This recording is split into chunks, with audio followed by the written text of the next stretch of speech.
alam pagkakalam ko, abogado, matalino. Marami dyan pang notaryo na lang eh. Yung pumasa lang dahil sa natsambahan. May mga ganun. Alam mo, pinanonood ko kayo papunta dito sa sobrang traffic Mali kayo eh. Ano? Mali mga pinagsasabi nyo. Bakit? Tama si Claire. Na ano?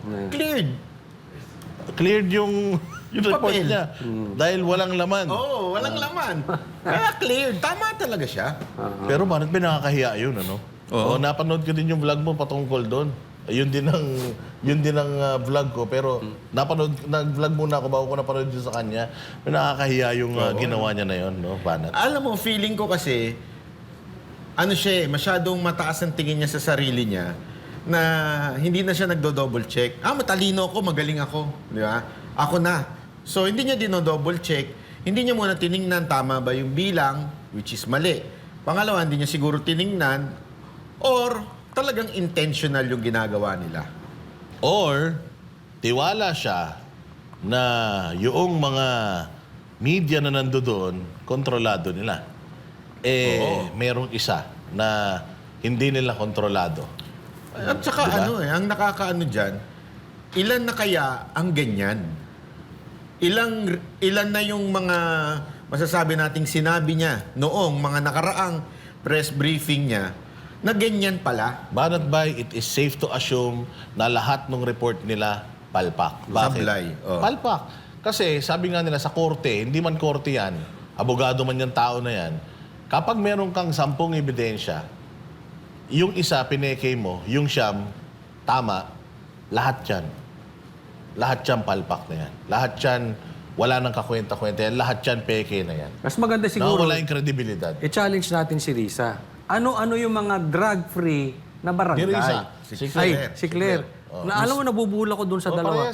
Parehas mag-anak kasi yan. Parehas budol. Parang sinasabi ni Inday, magpipinsan yan eh. Oo. 3 yan na magpipinsan. Actually, 4 na. 4 na babae magpipinsan. 3 pangit. Sinabi pangit ha. Pangit na ugali. Pangit na ugali. Hindi, nakakapangit talaga yung ugali. Pero ilabas nyo yan, ha? Kung hindi, budol kayo. Asa na yung drug-free na barangay? Pupuntahan namin yung isa-isa. Sige, ilabas ninyo. Ay, ang dami nga actually, sa social media ngayon, lumalabas, nagtatanong sila, drug-free na ba itong barangay na to? Kasi nga, wala nga siyang nilabas na listahan ng mga barangay na drug-free. So ngayon, nagtatanong yung mga tao, siguro, tinitingnan nila kung yung barangay nila nasa listahan na yun. Kasi kung nasa listahan na yun, at yung addict nila, yung kapitbahay nila addict pa rin, ibig sabihin, peke yung listahan Napakinggan ko pa yung interview niya doon sa istasyon ng mga yung naalis. Nakakatawa doon. Hindi niya alam kung bakit daw sila nagtitrending ni Eden. Bakit ba kasi na nagtitrending kami? Ano bang problema? Sinasagot ko naman yung tanong niya. So, wala siyang kaalam-alam doon sa kapalpakan niya. Nakakalungkot. Naniniwala ka na wala siyang alam sa kapalpakan niya o mambubudol lang talaga siya? Based sa pagkakilala ko sa kanya, parang wala talaga siyang alam. Huh? Medyo siya di ba nung nagsa-debate, anong sagot niya? O pag walang ebidensya, walang facts, hindi yan totoo. Kahit opinion yan. Opinion yun, ha? So, eto pa kaya, hindi opinion. This is news. Yung press briefing mo, news yan eh. Para mong ini-inform ang tao na ito ang nangyayari sa Pilipinas. So, that's somehow a news to be taken as the truth, di ba? Pero, wala kang ebidensya maipakita. So, doon pa lang, medyo, ako feeling ko nung inoobserbahan ko na yan, di ba sinasabi mo pa nga nun, pinagtanggol ako niyan doon sa issue nung, something like that. Yung in-interview natin si Bantag. Pero panahon pa lang niyan, kay Atty. Libayan, yung mga hirit niyan sablay na eh. So, ako sa tingin ko, it's an honest katangahan. Ano nangyayari sa mga abogado natin kung ganyan ng... Ewan ko alam pagkakalam ko, abogado, matalino. Marami dyan pang notaryo na lang eh.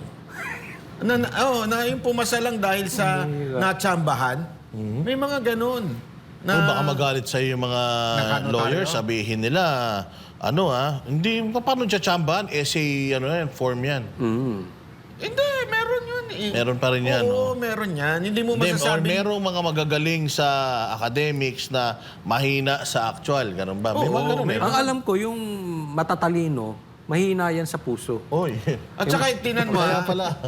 hindi lahat ng abogado kayang maging trial lawyer. Ah, Magaling lang sa utak pero iba yung trial. Kaya nga 'di ba meron tinatawag na Litigator. O yun.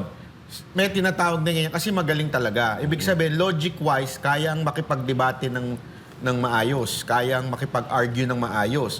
Ito, hindi talaga. May si Claire Castro, in fairness to her, O baka naman ano yun, voluntary Katangahan. katangahan. O, ako talaga parang hindi ako makapaniwala eh na Medyo dikit na sila ng utak na ni abogado Castro, ka, no? tapos ganito eh. Oo. O siguro, kasi minsan may parang di ba, hindi naman bulag, pero pag natapalan ng pera, nabubulag.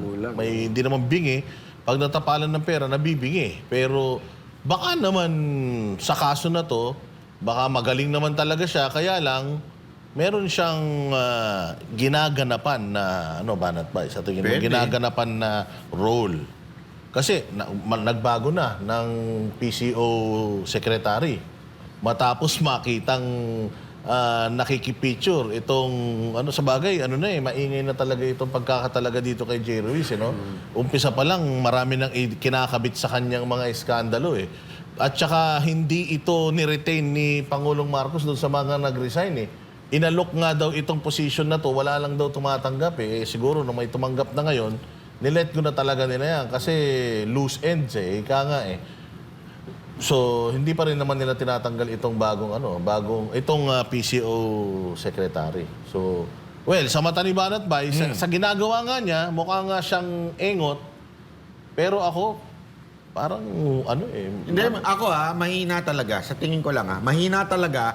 Pero pwede naman din yung aspekto na mahina ka na talaga, tapos Natapalan ka pa. More or less feeling ko naman di siya natapalan. Ito, honest opinion ko, hindi siya natapalan. Kaya lang, kailangan niyang gampanan yung role niya bilang isang dinatapalan nga. tagapag-away. Dinatapalan nga. Hindi man ng pera, pero natapalan ng posisyon. Yeah, May diba? idea ba kayo kung magkanong Sweldo? salary grade Ano niya? ba salary grade ng to, mga USEC? Mga 130, 140, ganun. Siguro siguro.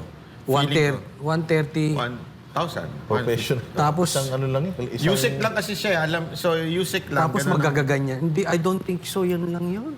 I mean, 130,000, gagawin mo parang tanga yung sarili mo. Oo. Ewan ko lang. Hindi.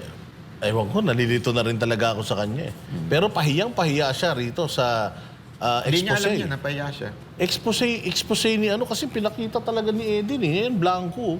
Kaya yun Di na ba? dapat di ba nagkaroon kayo ng na debate ata yun, ng budol-budol. Ibalik mo sa kanya yan. Budol siyang, budol. Parehas kayo nung tatay mo.